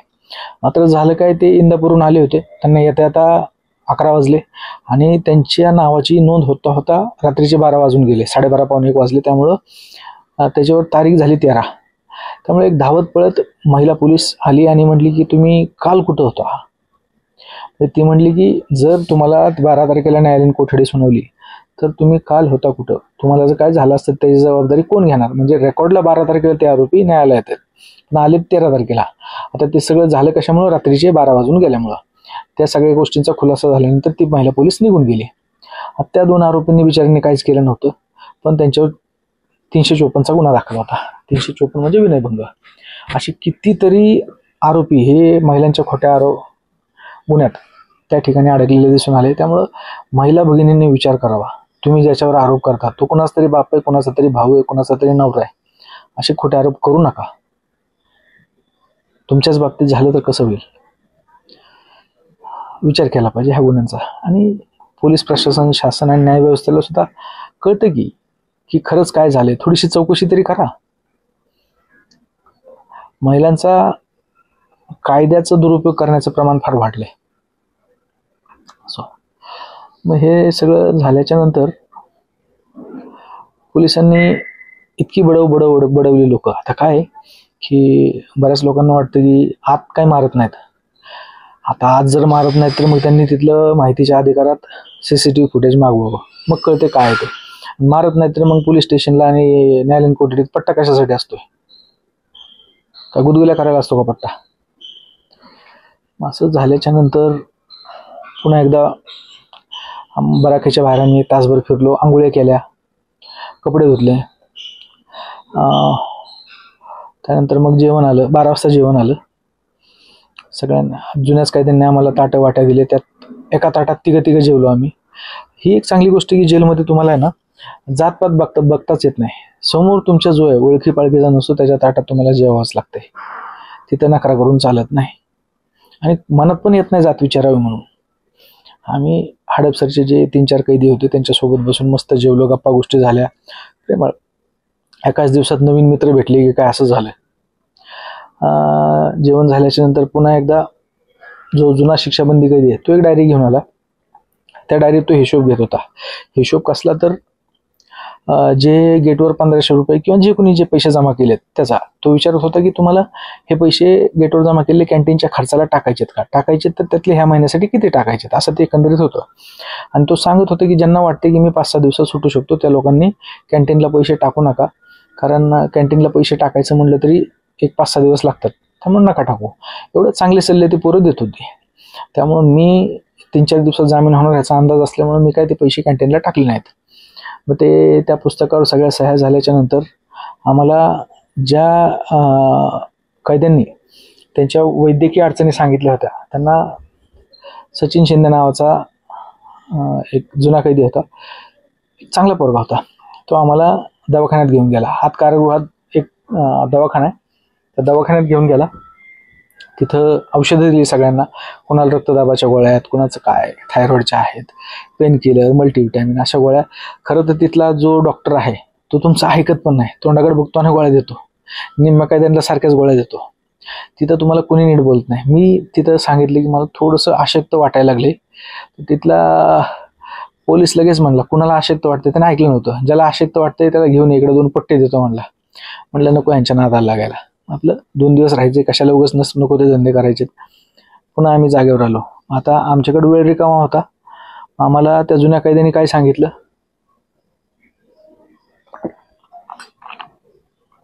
पावसाळ्याचे दिवस बऱ्याच ठिकाणी थोडं थोडं गवत वाढलं होतं. आम्हाला गवत उपटायला लावलं सगळ्यांना. आम्ही सगळ्यांनी गवत उपटलं. काही दगडं पडली होती, दगडं एका बाजूला केली.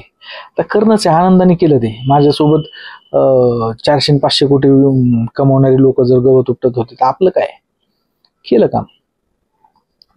ते झाल्यावर मग आम्हाला साबण, दंतमंजन आणि कपड्यात साबण असं 3 गोष्टी वाटण्यात आल्या. त्या घेतल्या. आम्ही पिंपळाच्या झाडाखाली पारावर वाट बघत बसलो. बाकी जे जुन्या शिक्षाबंद ते बाराकीत कैद केले होते आणि जे नवीन आफ्टर कैद इथं आम्ही आलेलो, तर आमच्या कैद्यांची आता फोडणी केली जाणार होती.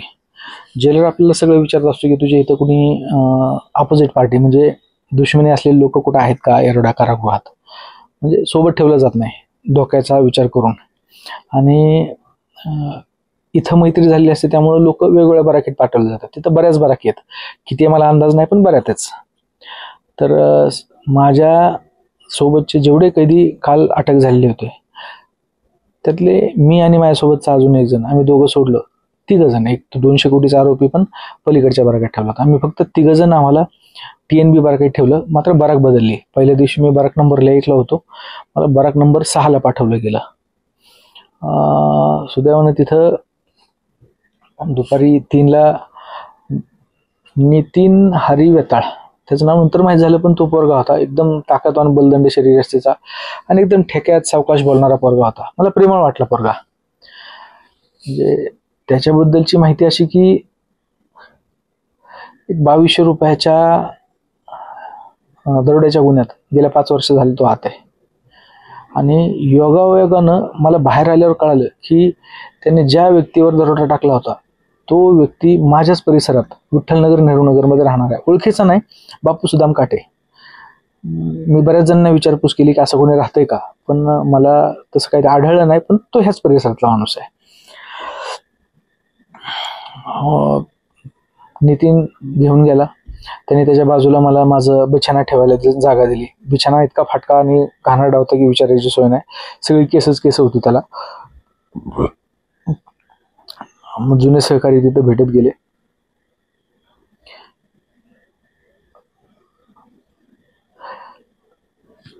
आणि एक शिरूरचा पोरगा होता, तो आला, तो मला खाली घेऊन गेला. म्हणला दादा आंघोळ करून घ्या. त्याने 2 बकेट भरून दिल्या. गार पाण्याने मस्त दुपारी 3 वाजता आंघोळ केली. शनिवार होता, शुक्रवार, गुरुवारी पोलीस कोठडी, शुक्रवारी इकडं शनिवार होता.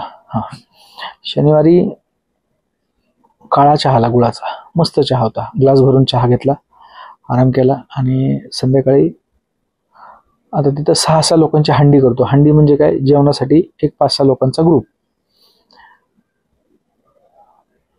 तर त्या 6 हंडीत 3 आपल्या छोट्याशा बादल्या, 3 बादल्यांमध्ये आपल्याला जेवण येतं.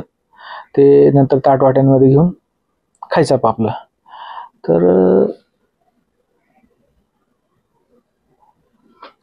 आता नाव आठवायला थोडंसं जड जाते. झाकीर म्हणून पोरगा होता. तो झाकीर सगळं आमचं जेवण घेऊन यायचा, सगळ्यांना द्यायचा. संध्याकाळी 5 वाजता जेवण, 5:30-6 वाजता जेवण आलं आणि 8 वाजता सगळे जेवायला बसतात. तर जुने कैदी कुणी बुद्धिबळ खेळते, कुणी चिल्लासाट खेळते आणि सिगरेट बिड्यांचा तर विचारूच नका. गाड्यांमधून कमी धूर निघतो, पण त्या कैद्यांच्या तोंडातून जास्त धूर निघतो. इतकं सिगरेट आणि बिड्यांचं तिथं प्रमाण जास्त आहे. आता हे कदाचित तिथं कायदेशीर असावं असं मला वाटते, कारण जेलरच्या देखत, पोलिसांच्या देखत ते सर्रास सगळेच पितात तिथं. कुणी सिगरेट बिडी पित नाही असं कुणी नाही, सगळेच पितात तिथं. हे दैनंदिन रोजचंच आपलं आयुष्य असतं. पहिल्या दिवस असल्यामुळे मला कुणाला काही बोलू वाटत नव्हतं. मी आपलं तिथं एक पडलेलं पुस्तक होतं जुन्या कायद्याचं, पुस्तक वाचले, पेपर वाचत बसलो आणि एका कायद्यासोबत म्हटले की बुद्धिबळ खेळून बघावं. त्याला म्हटले मला बुद्धिबळ खेळायचंय. तो म्हणला असं कोणाला काय मिळत नसते, बस जा तिकडं. नंतर म्हणला तुला जमतं का नक्की? म्हणलं हा जमतं. मग त्यासोबत बसलो. योगायोगानं तो कैदी होता ओटास्किनचा, निगडीचा, मर्डरच्या गुन्ह्यात तो आता आहे. थोडंसं विचारपूस केल्यानंतर आपल्या जवळचा सहकारी निघाल्यानंतर थोड्याशा गप्पा गोष्टी रंगल्या. मग त्यांनी काही स्थानिक नगरसेवकाची नावं सांगितली. असं ओळखीचेच होते आपल्या, म्हणजे त्यांच्यासाठी ती लोक कामं करतात. म्हणून माझी विनंती की राजकारणाच्या नादाला लागू नका. राजकारणी लोक गोरगरिबांच्या पोरांचा गुन्हेगार म्हणून वापर करतात. लांब राहा राजकारण्यांपासून. मग तिथं बुद्धिबळाचा आमचा डाव रंगला. सुरुवातीला बऱ्यापैकी मी लढत दिली आणि डाव मी मारतोय का काय असं म्हणताच बाजी पलटली आणि मी हारलो. ती लोक रोजच्या अनुभवाने एकदम तरबेज झालेली आहेत. 9:30ला पुन्हा एकदा झोपायची वेळ झाली. डाव्या आणि उजव्या बाजूला जुने कैदी, त्यांना एक अंदाजे 1.5 फूट जागा झोपायला, आरामशीर आईस्पेस जागा आहे. 1.5 फूट म्हणजे आईस्पेस जागा आहे. आणि आम्हाला 1.5 पाऊल म्हणजे 1.5च पाऊल, त्यापेक्षा थोडंही जास्त नाही. जो नितीन म्हणून आमचा बराकीचा वॉचमॅन होता, त्याच्या 8 नंबरचा बूट असावा त्याचं 1.5 पाऊल तेवढंच आम्हाला झोपायला. मग तिथं पाठ टेकून झोपता येत होतं, एवढी जागा होती. आदल्या दिवशी एका सांगावर झोपायला मिळालं आणि त्यानंतर मात्र आपल्याला पाठ टेकून व्यवस्थित झोपता येईल एवढी जागा होती. आणि त्या नितीनच्याच हंडीत मी असल्यामुळे त्यांनी मला त्या संडास बाथरूमच्या जागेपासून बऱ्यापैकी लांब जागा दिली, 8व्या 9व्या नंबरला. त्या बाबतीत मी नितीनचं कधीच ऋण विसरू शकत नाही. पुन्हा एकदा रात्री झोपलो. रोजचंच रुटीन. 5:30 वाजता टीव्हीला बातम्या लागल्या. तिथं टीव्ही वगैरे सगळं असतं. टीव्हीला बातम्या लागल्या. राष्ट्रगीत झालं, संजय दत्तचा आवाज, राष्ट्रगीत. पुन्हा एकदा कैद्यांची गिनती. आता गिनती करताना पोलिसांची इतकी गंमत असते की बाबा येतो आणि म्हणतो हागंदारीत कुणी मोर बसलाय का? म्हणजे जर गिनतीच्या वेळेस कुणी संडास जाऊन बसलं असतं तर ते सुद्धा पोलिसाला मोजावं लागतं. पुन्हा सकाळचा चहा नाश्ता, सकाळची आंघोळ, कपडे धुतले, वाळायला घातले. एक जेलमध्ये आपण बाहेरच्यांना भाई म्हणतो ना, त्या बिचाऱ्यांचं आत एवढं हाल आहे ना. गार पाण्याने आंघोळ, स्वतःचे कपडे धुणं, वर्षभर तुम्हाला तेच जोड वापरायचे. अशी वाईट परिस्थिती एकंदर जेलमध्ये. तिथं कोणी मोठं नाही. माझ्या बरं जे पोर्शे कार प्रकरणातले अगरवाल बापले, म्हणजे त्या पोराचा बाप आणि आजा, त्यानंतर बैलगाडा सुंदर बैल म्हणून त्याच्या खरेदी विक्रीच्या व्यवहारात रणजित निंबाळकर त्यांची हत्या झाली होती. त्या प्रकरणात अटक असलेले काकडे एक मोठं प्रस्त आहे. असे बरेच शेकडो कोटीचे मालक त्या ठिकाणी आमच्यासारख्याच अवस्थेत होते. तिथं कुणाला वेगळी वागणूक नाही. संतोष जाधव, प्रसिद्ध पंजाबी गायक सिद्धू मुसेवाल्याच्या खून खटल्यात तो आरोपी म्हणून त्या ठिकाणी गेल्या 3 वर्षापासून कैद येतोय. तसे गजा मारणे यांचे बरेच सहकारी. खरं तर जेल ही आहे ना गुन्हेगारीचं विद्यापीठ आहे. तिथं जाऊन माणसाचं गुन्हेगारी नेटवर्क एवढं खतरनाक बनतं की विचारूच नका. सिद्धू मुसेवाला गँग, मारणे गँग, PCMCतल्या बऱ्याच लोकल गँग, ह्या सगळ्यांच्या माझ्या चांगल्या ओळखी झाल्या. तिथल्या सहकारी सिद्धू मुसेवाला गँग, बिश्नोई गँग, मारणे गँग ही पोरं सांगत होती की पिंपरी चिंचवडमधल्या कुठल्या राजकारण्यांशी त्यांचे जवळचे संबंध आहेत. आणि हे बऱ्याचदा सोशल मीडियावर सुद्धा आपण पाहिलेच. राजकारणी हे स्वतः गुन्हा करत नाहीत, पण ते गोरगरिबांच्या पोरांना गुन्हा करून त्यांच्या शत्रूचा काटा काढतात. ह्याचं कारण आहे गरिबी, शिक्षण नसणं, ही गुन्हेगारीची मुळं आहेत. हे रोजचं जीवन, सकाळचा नाश्ता, सकाळी 5:30ला उठणं, सकाळी 7 वाजता नाश्ता, चहा, 12 वाजता जेवण, त्यानंतर संध्याकाळी परत 5:30 वाजता जेवण, हे तिथलं नित्याचं वेळापत्रक आहे. आता जेलमध्ये गेल्यानंतर मी कुठल्या गोष्टीला मुकत होतो हे मला लक्षात येत होतं. खरं तर पश्चाताप होतो आपल्याला जेलमध्ये गेल्यानंतर, कशाला मी आलोय इतकं सुरुवातीला हाल होतं. आणि नंतर असं होतं की मला अजून काही दिवस इथं राहू द्या, एक अशी मैत्री तिथे जमते आणि जेलमधली मैत्री ही कायमस्वरूपी टिकते असा एक अंदाज आहे. पहिला दिवस कसा बसा गेला. दुसऱ्या दिवशी मात्र पोरांची आठवण झाली. किती नाही म्हटलं तरी डोळ्यातनं पाणी आलं. मी म्हणलं चला थोडंसं आपल्याला भावनांना वाट मोकळी करून देणं गरजेचं आहे. एक 2-4 मिनटं डोळ्यातनं पाणी वाहून दिलं, मन मोकळं केलं. त्यानंतर मात्र मला जरा बरं वाटायला लागलं. गप्पा गोष्टी सुरू केल्या. बरेच पिंपरी चिंचवड परिसरातले, पुण्यातले काही अशी लोक भेटली की ज्यांनी खरंच गुन्हेच नाहीत केले. खोट्या गुन्ह्यात एक जण तर ब्रदर आहे, जमिनीच्या वाद भोरचा कांबळे, जमिनीचा वाद आहे, शेजारच्या बाईने गुन्हा दाखल केला. 55-60 वर्षाचा माणूस आहे, गेल्या 2.5 वर्षापासून आत आहे. खुन्नस काढायची तर अशी काढायची का? एक हडपसरचा माझ्या शेजारीच कैदी होता. आपला हगवणे प्रकरणाचा खरं तर बळी येतो. वैष्णव हगवण्याला न्याय मिळावा याबाबतीत दुमत नाही, पण त्याचे दुष्परिणाम भरपूर झाले. गेल्या 5 वर्षापासून तो व्यक्ती त्याच्या बायकोसोबत राहत नाही. त्याची घटस्फोटाचा दावा प्रलंबित आहे. लग्नाला त्याच्या 5.5 वर्ष झाली. बायको 5.5 वर्षातनं फक्त 20-22 दिवस त्याच्यासोबत राहिली. ती जी निघून गेली लग्नाच्या महिन्याभरातच, परत ती आली नाही. त्यांचा घटस्फोटाचा दावा, तिचं म्हणणं होतं की तिने आईवडिलांपासून ह्याने वेगळं राहावं आणि हा बिचारा एकुलता एक. तर कसं शक्य आहे सांगा?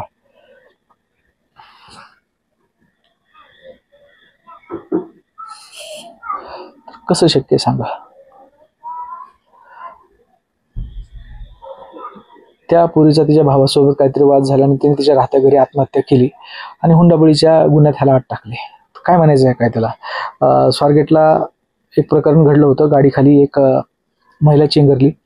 त्या गाडीच्या चालकाला आणि मालकाला दोघांना पण आत टाकलं होतं. तर भारतातला कायदा हा तोंड बघून बदलतो काय, अशी परिस्थिती आहे.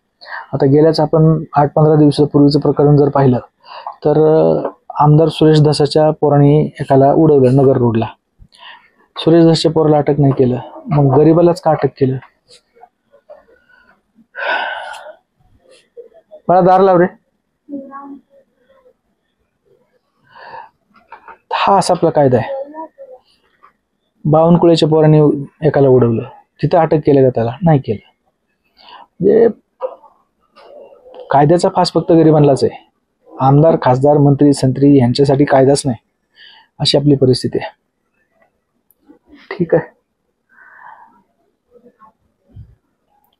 ते दोन्हीही चालक पूर्णपणे निर्वसनी होते, तरी सुद्धा त्यांना अटक करण्यात आलं होतं. पैशाची मागणी केली होती पोलिसांनी, 1-2 लाख रुपये त्यांनी द्यायची तयारी काय दाखवली नाही. त्यामुळं आत बसणं त्यांच्या नशिबात होतं.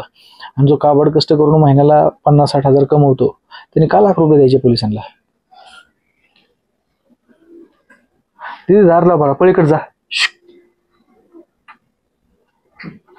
बंद करते.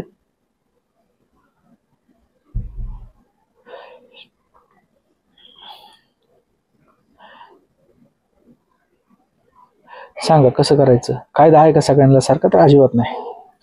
तर मी खरं तर पुस्तकात एकदम सखोल अभ्यास मांडलेला आहे. प्रत्येक दिवसाची, प्रत्येक क्षणाची माहिती त्यात लिहिली. हा व्हिडिओ जर खरंच सगळं शेवटपर्यंत सांगायचं म्हणलं तर हा काय संपणार नाही. 2-2.5 तासाचा व्हिडिओ बनणार आणि एवढा बघायची ताकद कुणातच नाही. तर पोलीस कारागृहातल्या काही चांगल्या गोष्टींबद्दल जर बोलायचं झालं तर कारागृहात हा कमालीची स्वच्छता आहे. तिथली झाडं 100-125 वर्षाची झाडं आहेत.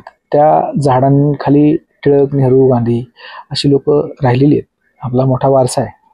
कमालीची स्वच्छता आहे, एकदम आल्हाददायक वातावरण आहे. पण दुर्दैव असं आहे की त्या ठिकाणी पक्षी स्वतंत्र आणि माणूस कैदेत असतो. ह्या चांगल्या गोष्टीत. आणि नावं तुरुंगाला ठेवायची तर भ्रष्टाचार एवढा मोठा आहे की बेहिसाब भ्रष्टाचार आहे.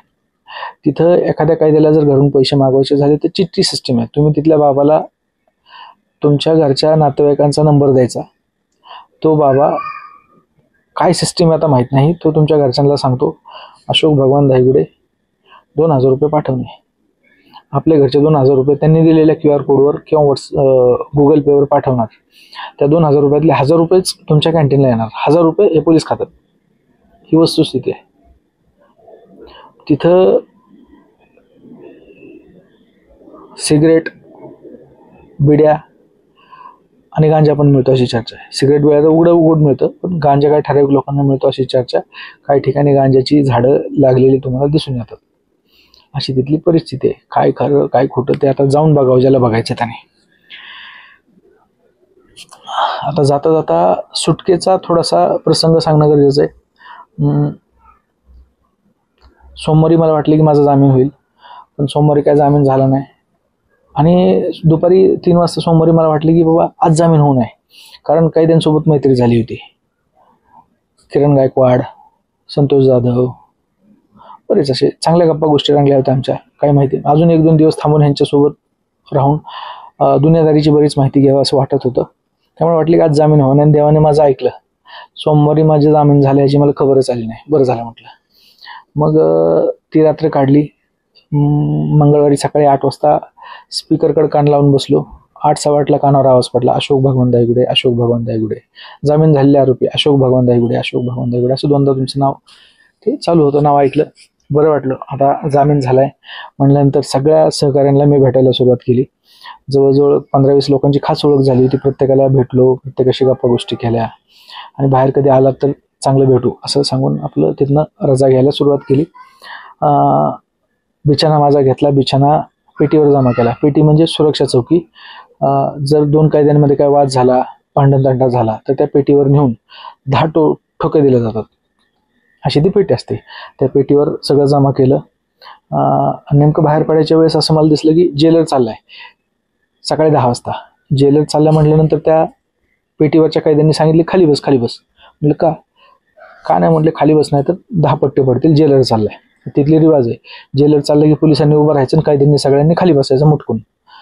नाही इलाज होता, बसलो खाली. जेलर गेला. जेलर गेल्यानंतर मग पुन्हा लाल गेट कडे चाललो. आपण बाहेर पडणार हे बघून बरं वाटलं. तिथे गेल्यावर मी 10:30 वाजता गेलो. त्या पोलिसांनी सांगितलं जाळीत बस. जाळी म्हणजे लाल गेटच्या बाजूची बसायची जागा. जाळीत एकटाच बसलो. 10-15 मिनिटांनी अजून 2 सहकारी जे मला अटक होताना भेटले होते, आणि नंतर दुसऱ्या बाराकीत गेले होते, इंदापूरचे आरोपी 354च्या गुन्ह्यातले, त्यांचा सुद्धा जामीन झाला होता. ते आले, माझ्या बाजूला बसले. आम्ही 1-1.5 तास गप्पा मारल्या. जामीन झाले. एक एक एक एक एक एक कैदी तिथे येतच होता. ते झाल्याच्या नंतर मग जे आरोपी ज्यांना कोर्टात हजर करायचे असे आरोपी पाठवले गेले. 12:30 वाजले तरी आम्हाला तिथंच बसून ठेवलं होतं. नाश्ता झाला होता सकाळचा, जेवण नाही काय नाही. तरी म्हणजे ठीक आहे, खुशी एवढी होती की भूकच लागली नाही. आणि त्या दिवशी नेमकं RSSचा काहीतरी कार्यक्रम असावा. आमच्या जाळीच्या बाजूला देवरस सभागृह म्हणून आहे. भाजप राष्ट्रीय स्वयंसेवक संघाचे ते माजी अध्यक्ष आहेत. देवरस सभागृहाच्या तिथं RSSचे काही कार्यकर्ते येऊन कार्यक्रम करणार होते. त्यामुळे कमालीची साफसफाई आणि टापटिपणा त्या ठिकाणी केला गेला होता, सजावट केली होती. ते झाल्याच्या नंतर सगळे न्यायालयात ज्या कैद्यांना हजर करायचे, कौटुंबिक न्यायालयातले होते, ज्यांच्या तारखा होत्या असे कैदी होते, त्यांना बाहेर पाठवलं जात होतं. माझ्यासोबतचे इंदापूरचे कैदी 11:30 वाजता बाहेर पडले. त्यानंतर ते निघून गेले. माझ्यासोबत अजून 5-6 कैदी होते. त्यात एक ॲट्रॉसिटीतला एक कैदी होता, 2 महिने झाले तो आत होता. त्या सख्या मेहुण्याला शिवीगाळ केली म्हणून तो 2 महिने आत राहिला. बघा आता असा कायदा आहे. आणि जुन्नरचा एक कैदी भेटला, नारायणगाव, अंदाजे वय 20-22. म्हटलं का रे बाबा काय केलं? नाही म्हटलं आपण किडनॅपिंगची कामं करतो.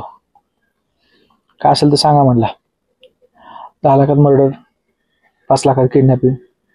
अरे बाबा म्हणलं ठीक आहे, काय झालं की आता काय? म्हटलं आता रेट वाढला. म्हटलं आता एवढंच नाही करत. बघा म्हणजे 1.5-2 वर्ष आत राहून सुद्धा लोक सुधारत नाहीत. ही परिस्थिती आहे, कसं करायचं? शेवटी अंदाजे 2 वाजता लालगेटचा पहिला आतला दरवाजा उघडला. आम्ही आत गेलो.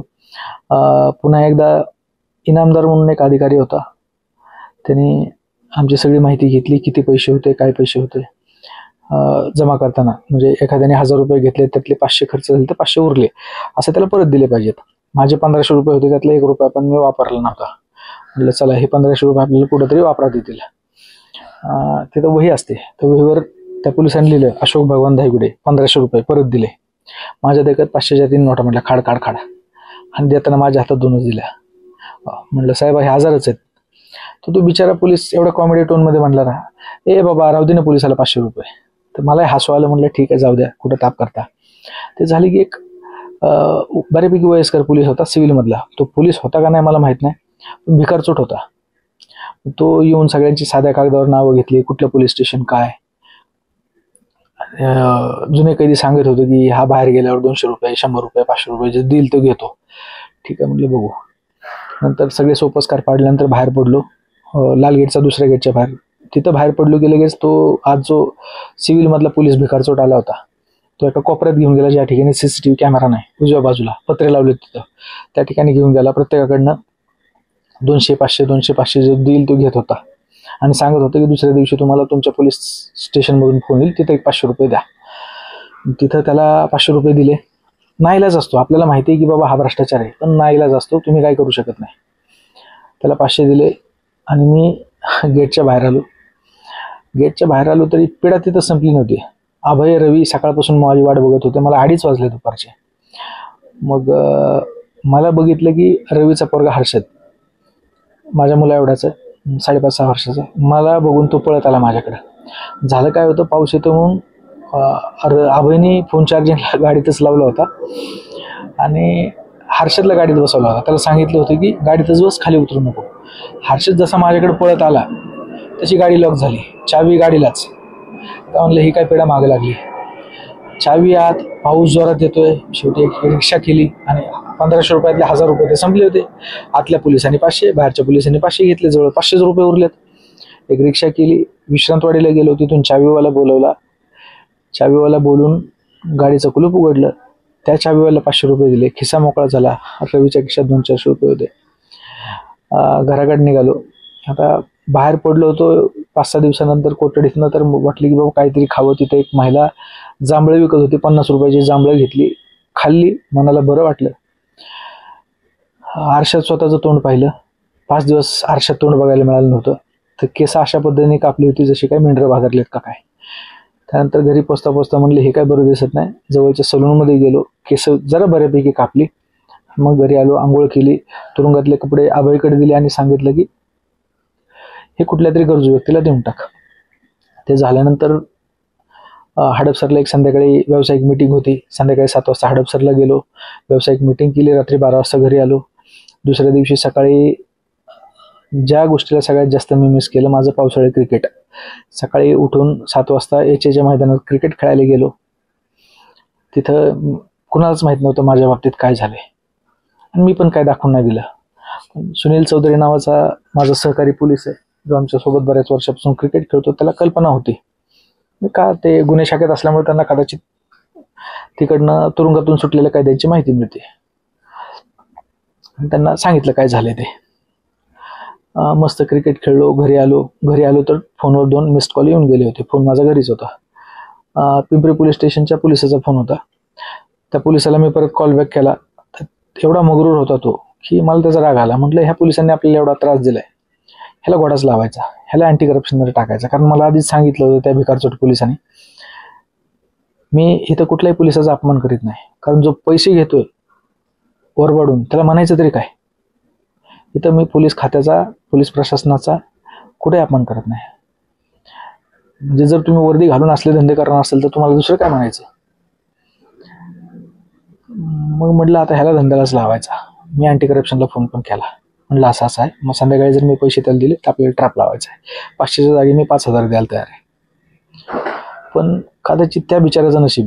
त्याला मी सांगितलं होतं, अरे म्हटलं माझा गुन्हा पिंपरी पोलीस स्टेशनकडनं तुकारामनगर पोलीस स्टेशनला वर्ग झालाय, तुझा काय संबंध नाही.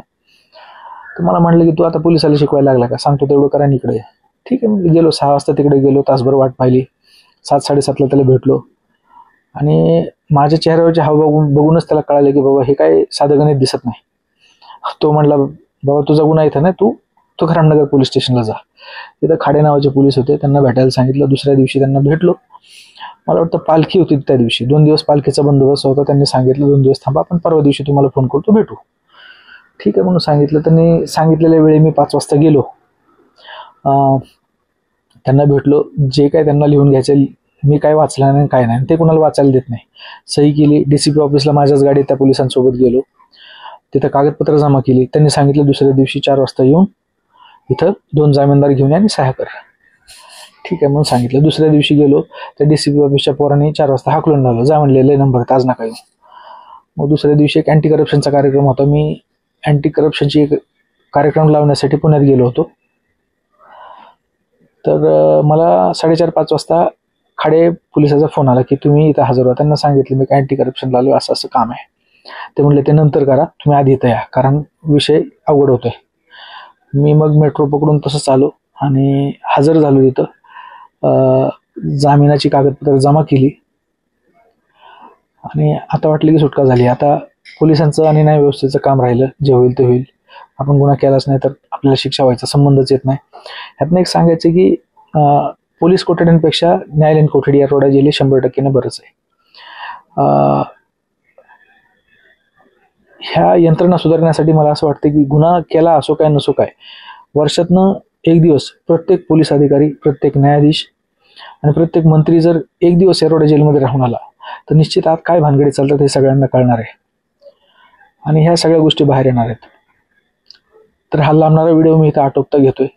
बऱ्याच गोष्टी सांगायच्या राहिल्यात. पुस्तकाच्या माध्यमातून त्या तुम्हाला कळतील आणि मिळतीलच. या ठिकाणी थांबतो आणि थांबता थांबता विनंती करतो, तरुणांनो, रागाला आवरा. येरवडा करारगृहात लिहिलंय की रागाचा तुम्हाला एक क्षण टाळता आला तर पश्चातापाचे 1000 क्षण टाळता येतील. त्यामुळे रागाला आवरा. गुन्हेगारीच्या वाट्याला जाऊ नका. राजकारण्यांच्या नादाला लागू नका. राजकारणी पोलीस हे कुणाचे नाहीत. आपलं काम, व्यवसाय ह्या गोष्टीकडेच लक्ष द्या. चांगल्या लोकांनी राजकारणात या आणि आपल्या समाजाचं, देशाचं जेवढं भलं करता येईल तेवढं करा. या ठिकाणी थांबतो.